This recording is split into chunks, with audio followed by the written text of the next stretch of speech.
Good afternoon to the panel members in this doctoral seminar, chair, and all my co-research scholars.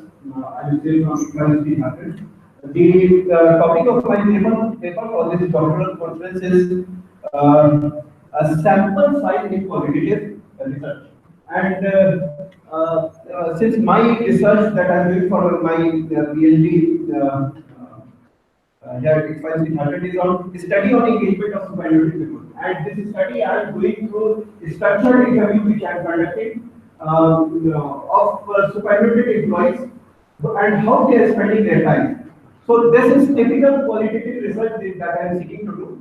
And looking at the question just in the previous session, I believe the references that I have given, it will serve useful purpose for many of the research scholars here for building a strong argument for their sample size. First of all, let us understand what is qualitative research. Qualitative research is useful for studies at the individual level, that is what I am seeking to do, and to find out in depth the ways in which people think or feel. And why it is qualitative research, why not quantitative? Because the way people feel and think about an issue varies from time to time and from individual to individual. Qualitative research gathers information that is not in numerical form. And example of qualitative research is you examine tally accounts, open-ended questionnaires, unstructured or structured interviews, and unstructured observations. Qualitative data is typically descriptive data. They are descriptive data, and as such is harder to analyze than the quantitative data. Qualitative versus quantitative for your understanding. Qualitative is more concerned with the understanding of human behavior from the informant's perspective, as opposed to this, the quantitative data is concerned with discovering facts about something which has happened. Qualitative data assumes a dynamic and negotiated reality. Why dynamic? Because response can vary depending on number of situations and contexts. As opposed to this, the quantitative data assumes a fixed and measurable reality, and the methodology adopted for qualitative is data is collected through participant observation and interviews. And as opposed to this, for quantitative research, data is collected through measuring things. So measuring things, that's exact record of what has actually happened. Data are analyzed by teams from description by informants. For qualitative research, whereas for quantitative research, data is analyzed through comparison and statistical inferences. And for qualitative research, data are reported in the language of the informants. Whereas for quantitative, the data is reported through statistical analysis. These are just some of the differences which I wanted to put in this slide. Again, there are many more which I have mentioned in my paper. I will quickly skip through them for sake of managing my time. Why use qualitative interviews at all? Mostly research scholars are using qualitative interviews for gathering data for their study, and this study can lead to development of new ideas, new hypotheses, and discovery of new dimensions of problem studied, which otherwise may not be known in open domain. Complements and supports other research methods.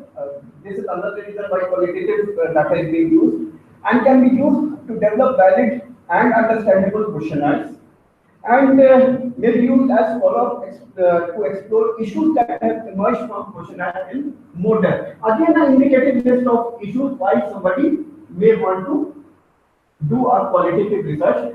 These are the arguments people are using to give justification for their sample size and for their qualitative research that they have presented in the past. Sample size for qualitative research, just for your reference, Thompson in 2004 carried out a review of 50 research articles accessed through ProQuest, that is electronic database of journals.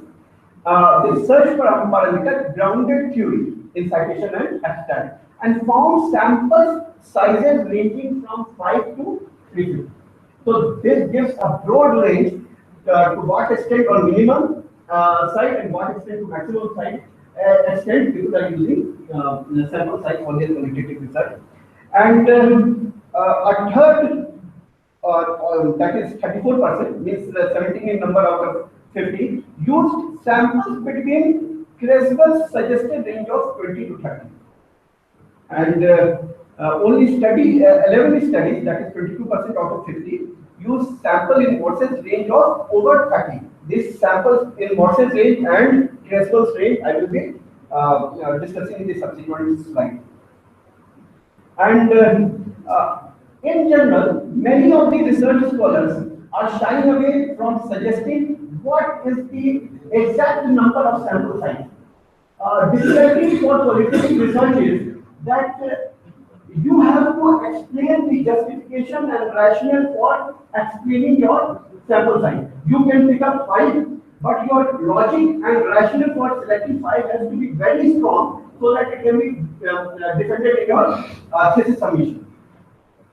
What people are doing as opposed to this, they are saying that I will justify my sample size through quantitative technique.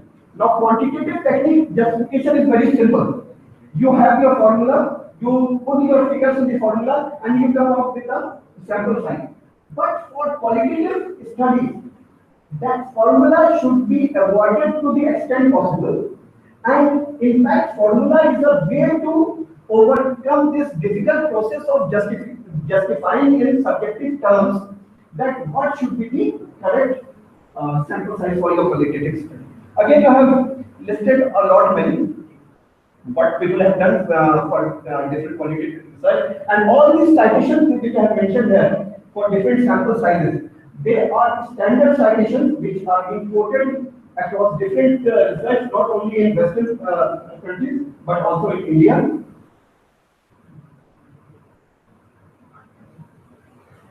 To summarize the whole thing, as Patton mentioned in his publication of paper Qualitative Evaluation and Research Methods, which was published by Sage Publication, there are no specific rules or formula for determining an appropriate sample size in qualitative research. Again, I will emphasize on qualitative research. Qualitative sample size may best be determined by the time allotted, resources available, and the study objectives. That's all that I have to say. Thank you. What is I have basically that's not my that will be first of all, let them complete the papers. No question that we will come. Now we have a secretary. Thank you very much. And I think it answers that was talking about what should be the size. Abraham, somebody asked Abraham, what should be the length of your voice? I said that it should be just 1 to +1. So what should be the sample size? It must be sufficient to give you the least of the study. That is what basically he said. We talk about errors, we talk about time, we talk about marks. These are the 3 things which decides what will be the study. And for a doctoral students, do not expect that it should be a huge time. What you do is a very intensive study of what you do. So there are certain valid conclusions can have, and you can test your hypothesis or you can answer your situation. So with these words, please, we will have any time for you to do that. We have the second paper. The university that wanted to be presented by Vijay Bhushan. We have the second paper by Vijay. And thank you for the very good. Thank you very much.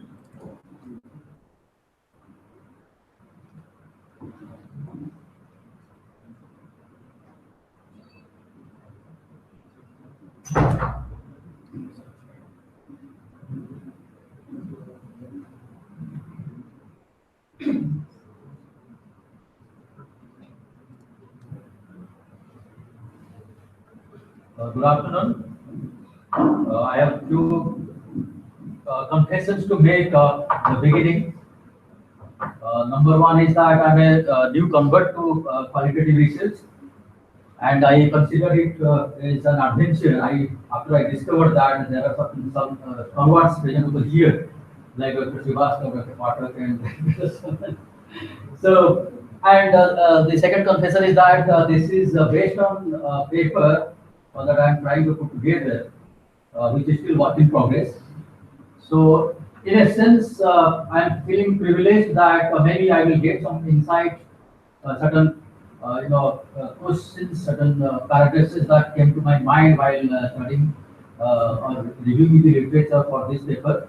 So hopefully those things will be answered here, or maybe later on after I connect with the stalwart present over here. So it goes like this: revisiting the qualitative and quantitative dichotomy in social and behavioral sciences research.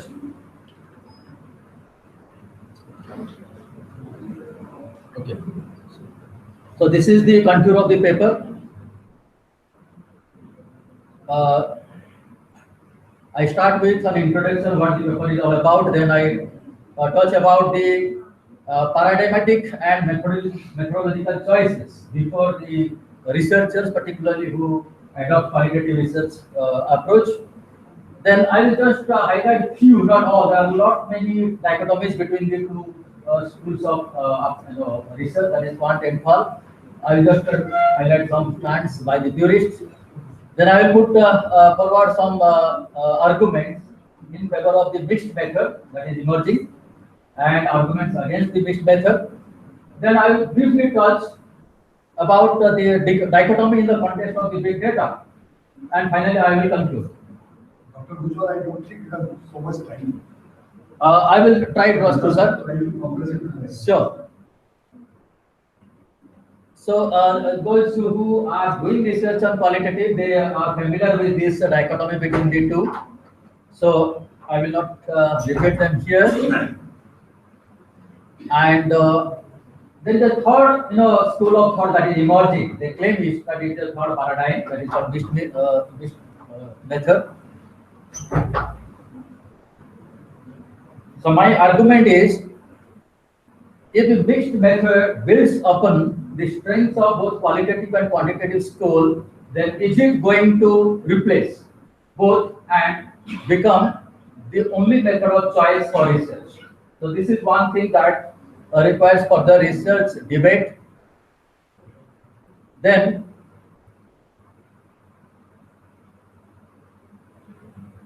as I have told, here I am touching upon the paradigmatic debate.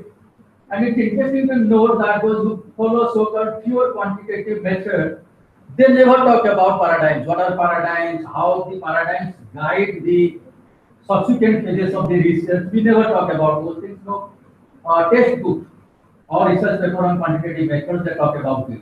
Only when somebody is entering into the field of qualitative research, they get introduced into this concept of paradigms. So why that is so? That is a question that has come to my mind. So what is a, this font size is a bit small. So what is a paradigm? Basically, it is a philosophy that guides the researcher, a world view, and is the authors they have pointed, choice of the paradigm or belief in it supposedly dictates the dichotomy that I am talking about here between qualitative and quantitative approaches. So this is just to sum up the concept of paradigm. It consists of theoretical ideas or technical procedures that a group of scientists or researchers adopt and which are rooted in a particular worldview with its own language and terminology. So there are basically broadly many paradigms, and I will talk about two only: positivistic paradigm and the interpretive paradigm. So this slide explains what is positivist paradigm. Basically, this is also called the scientific approach, so-called scientific approach. And beginning in the mid 18th century, 19th century perhaps, one French philosopher rather, comment. He opined that the social science research, behavioral science research should also follow the scientific way of research. Since then, the social sciences adopted the quantitative methods. But as some of my previous presenters they have pointed out, it really doesn't address all the questions related to social science and behavioral research. So it is unsatisfactory. So in response to that, the qualitative approach is again getting revived, particularly from the 1960s. The interest on qualitative research is increasing, and for the last, I think, 5 years or a decade or so in India also.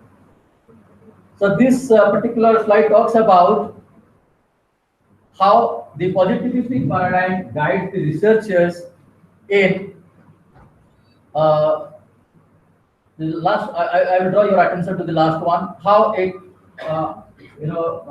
guides the researcher in making time and context-free generalizations. So that is one of the parameters of quantitative school, that the findings should be generalizable to a larger population, which the qualitative school doesn't believe in. So what they do is that they empirically justify their stated hypothesis, and the results are reductive. And the reporting, particularly, the choice of paradigm also dictates the choice of reporting method. In quantitative method, the reporting is very impersonal, passive voice loaded with technical terminology, which is just the opposite in qualitative research. So this is about the paradigm that the qualitative researchers mostly they follow or they believe in.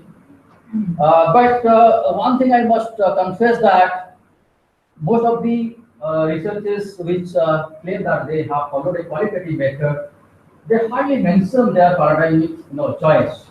So I just wonder then how do they guide the further design of their research? So these are some of the belief systems of this paradigm. So I will rush through that. So the mixed method school basically tries to draw on the strengths of both qualitative and quantitative schools. So they have many arguments in favor of that. You can see over there the second point. It advocates the use of words, pictures, and narratives to add meaning to numbers. And the third point, it advocates use of numbers to add precision to words, pictures, and narratives. So my premise is that if it draws on the strengths of both the methods, then why we are talking about quant school, qualitative school, and mixed method school of research? Why there can be only one method of choice, that is mixed method of choice? But again, the question is not that simple. For example, there are many criticisms of the mixed method itself. At a very uncharitable level, there are authors, they say that mixed method is just employed to convince the project or grant sanctioning bodies and doctoral research committees to approve their qualitative research design. Dr. Vijay, please. Okay. It can take at least the last lecture. Right. No doubt about that. And finally, I'm talking about the question of economy in the context of big data. As all of you know that big data and its analytics are mostly automatic.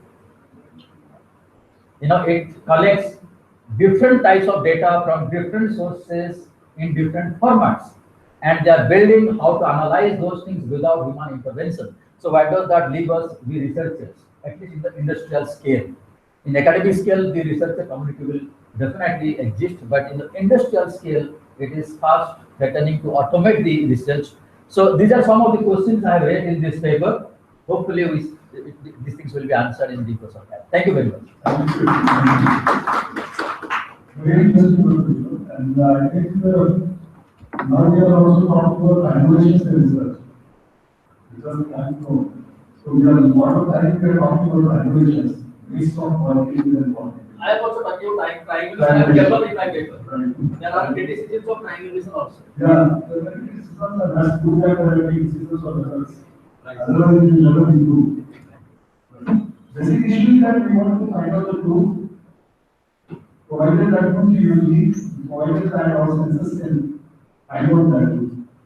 These are some of the things. Okay, thank you very much. It's very interesting. And at least for the younger generation here, they will at least know what developments are happening. Thank you very much. Now we have the third paper by Mr. Rajendra Deshpande.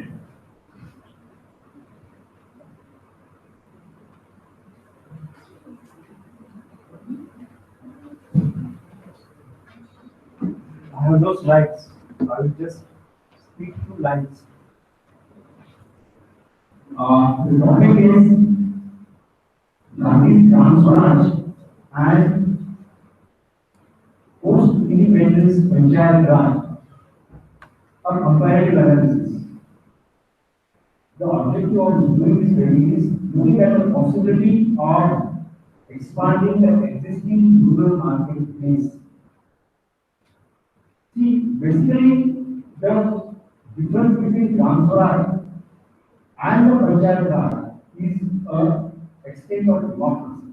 And why I am number one, why I am taking this study is the foreign agriculture and foreign rural economy as a percentage in GDP increasing unemployment. More than 60% population even today is dependent on agriculture, and the rural youth, though it is claimed in various researches that India has a demographic advantage, we have a youngest population and all, but if they don't have opportunity, we will be in a very, very high risk zone with this youth population.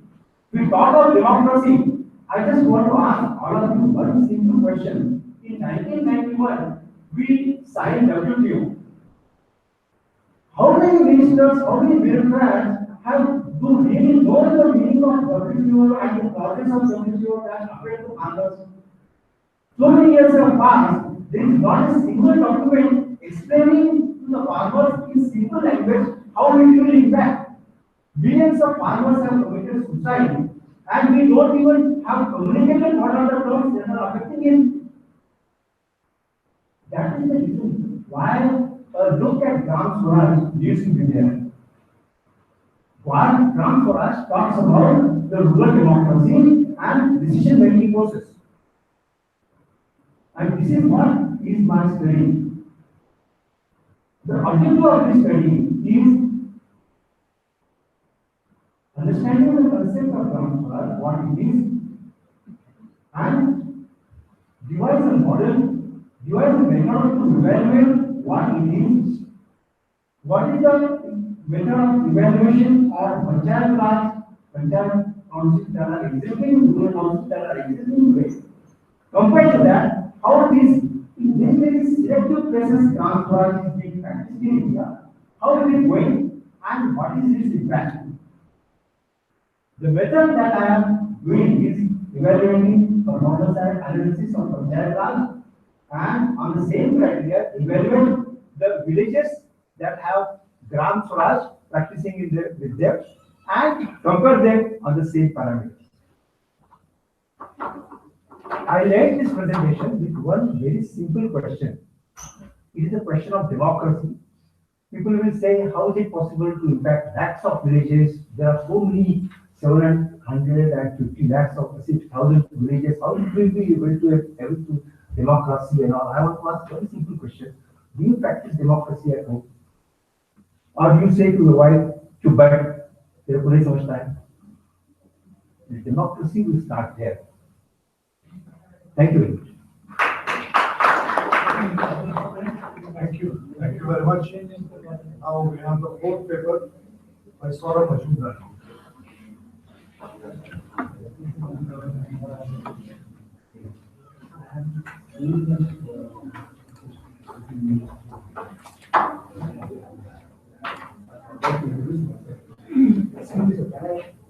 One line for introduction. People are asked. Sure, please. I am Rajendra Deshpande. I am doing my PhD from Central University of Gujarat in Gandhian Thought and Peace Studies. My basic background is I am a B.Pharm. I did my MBA from Gujarat Institute. I have around 30 years of industry experience in corporate training, consultancy, and all. And I got attracted to this Gandhian Thought and Philosophy. And last 5 years I am doing my PhD there as a regular student. Thank you.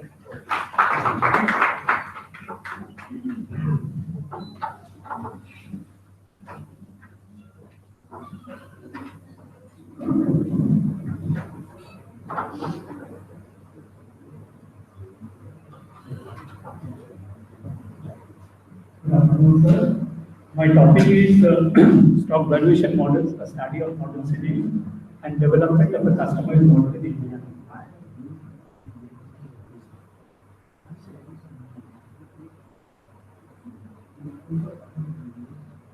I'm going to the research objective. The research objective is to test the relative valuation model, which is the Wittgenstein model, based on the price-earning ratio of a stock, and to test the capital asset pricing model, which is the basic model which defines the relationship between return of a stock and risk associated with it, to develop a customized model valuation after the liberalization period 1996 to 2015. And there is a customized model that is the efficiency of the Indian stock market. Methodology, this is the Wittgenstein model. They define the price-earning ratio as a factor of projected growth rate of earnings, dividend payout, and standard deviation of earnings. Now, I conducted my study for a period of 2000 to 2015, and the data collected, secondary data from Promise system. Now, the null hypothesis was that the significant relationship exists between the dependent variable, that is price-earning ratio, and the independent variables. And the result was not encouraging at all. And for the period of 2000 and 2015, we rejected the null hypothesis and concluded that there is poor degree of association, and the R square is also very low. And then going to the capital asset pricing model, here the risk and return relationships have been explained, that more return is associated with more risk. And again, this test was carried out by rank correlation formula. The stocks included in the BSE 100 have been considered for a period of 96 to 2015. And stocks have been segregated into 10 groups of and their ranks have been assigned according to their returns and risk. And the rank correlation formula, according to the rank correlation formula, the null hypothesis has been tested that there is no correlation between the relative rank data, beta and beta. And the result is that except for the period of 2002 and 2003 and 2006 and 2007, we had to accept the null hypothesis, and there was no relationship found in the risk and return. And if we plot the correlation coefficients, and the deadline is also showing a down trend, which did not validate the capital theory in the Indian stock market for the period of post-liberalization period. Now, going to the customer valuation model, it was based on a primary survey among the mutual fund companies, and they were said to identify some factors which are responsible for the quantitative factors as well as qualitative factors. And the results are that they say that these are the factors can be responsible for the movement of the P ratio of Indian stock market.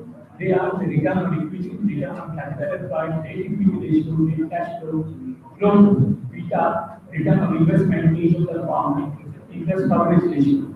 The other three factors, in red color, they are already factored in the Wittgenstein model.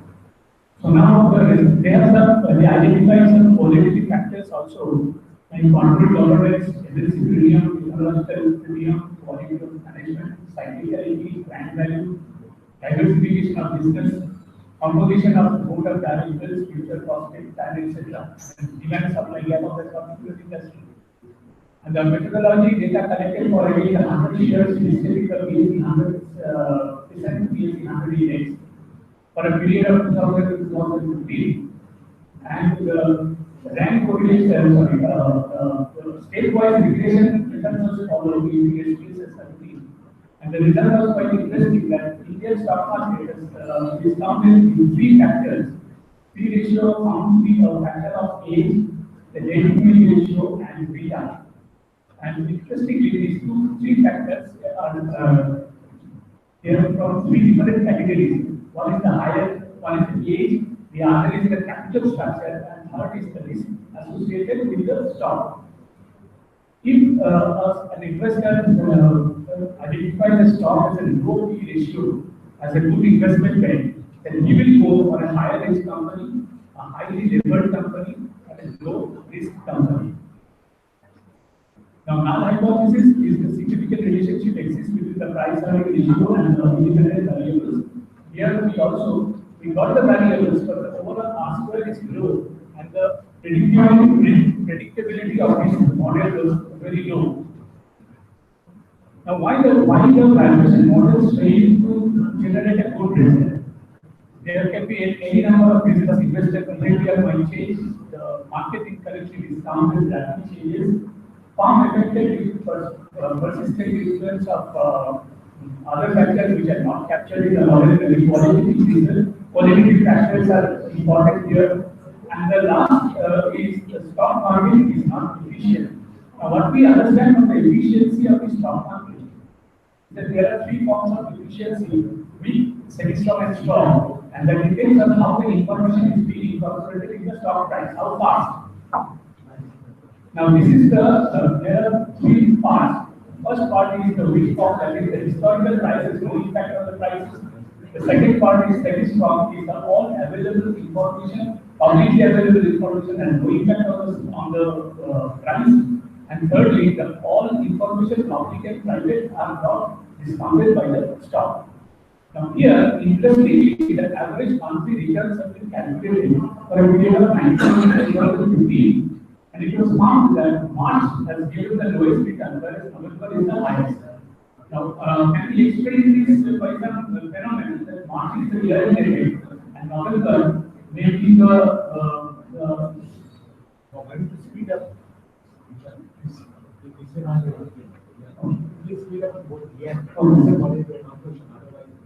And then the equation has been aggregation model has framed that we want to find conclusion.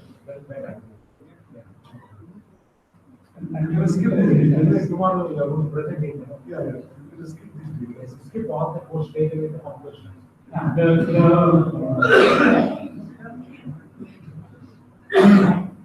Yeah. A simple capital model failed to generate an acceptable result. The capital case also failed. The trend line of the correlation coefficient gives a downtrend, and the valuation model based on the opinion of analysts also generated a weak relationship between the price and ratio and independent variables. And the conclusion are Indian stock market is not efficient at all. The Indian stock market can be considered part of the efficient in the post-liberalization period. And the last, the new insight is the research argues that market efficiency and valuation are not independent. So it was as it was considered, and ended with the question mark whether valuation models do work in an efficient market. So thank you very much. We have more presentations and we have 3 hour presentations later on because we are only an hour late for this and a number of observations and questions were there, I think, during the last time that we discussed. And then the final discussion also which follows. What do you think to our history? Because when you see that very diverse, we thought was sample and qualitative and quantitative research. The third was the Gandhian. And the Gandhian approach and the Gandhian philosophy and the fourth comes to such a technical paper. So you can see the diversity of research, just reflects the diversity of research in the lab. In the general view, what is just in one line. The development of research, literatures are very carefully. And that will actually guide you to research. Because this is the thing which we don't use. You are one literature study, and that will focus on research. And we focus. Finally, I will just finally, let me tell you that last line, Professor Ahmad is saying, you know the rule on it. And for his PhD, what he writes, that it is a crime to always want to be and it is the worst time to really go into the second division. Because the choice of technology is going into the second division. So after PhD level, it's just that this is only a partial improvement. It's basically the doctoral which you learn. Try to be very focused. Only level last sample. I will be very focused trying to understand. Thank you very much. Thank you. Before here to please honor Dr. Ramesh. Please go ahead.